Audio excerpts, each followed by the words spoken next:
اللہ کے رسول فجر کی نماز پڑھا رہے ہیں، میں پیچھے نماز پڑھ رہا ہوں اور پہلی صف میں 21ویں نمبر پہ میں کھڑا ہوں۔ نبی کریم علیہ الصلوۃ والسلام نے نماز پڑھائی تو مزہ آ گیا۔ نماز کے بعد حضور نے غلاموں کی طرف رخ پھیرا، ایک کھجوروں کا ٹوکرا آیا، اللہ کے رسول کھجوریں نکال نکال کے تقسیم کرنے لگے۔ 20 صحابہ کو دی تو 21واں نمبر میرا بھی آیا۔ حضرت علی کہتے ہیں میں خواب دیکھ رہا ہوں، خواب میری وچ ماہی آیا تے میں گل وچ پا لئیاں باواں، ڈر بیماری اکھ بھی نہ کھولا کتے پھر بھی چڑھ نہ جاواں۔ کہتے میں نے دیکھا حضور نے کھجور اٹھائی، اس کو صاف کیا، مجھے دی۔ فرماتے کچھ کھجور کا مزہ، کچھ دست مبارک کا مزہ، کمال ہی ہو گئی، اتنا ذائقہ آیا۔ حضرت علی فرماتے ہیں دل بڑا کرتا تھا کہ ایک کھجور اور مل جائے، پر سب کو ایک ایک ملی تھی، میں نے مطالبہ نہیں کیا۔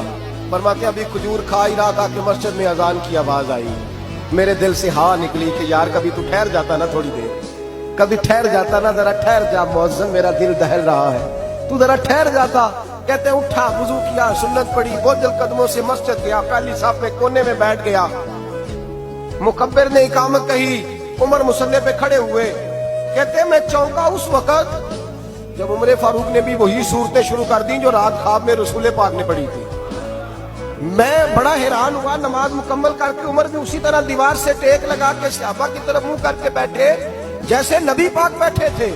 حد ہو گئی کہ کھجوروں کا ٹوکرا بھی آ گیا۔ کہتے ہیں فاروق اعظم بانٹنے بھی لگے، 21واں نمبر میرا بھی لگ گیا۔ عمر نے کھجور دی تو ذائقہ بھی بڑا ہی آیا۔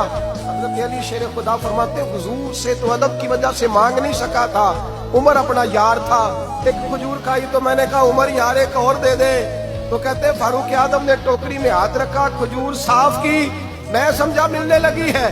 عمر نے صاف کر کے اٹھا کے دوسرے صحابی کو دے کے کہنے لگی علی چپ کر یار، اگر رات کو نبی پاک سے دوسری مانگتا تو میں بھی سویرے تجھے دوسری دے دے۔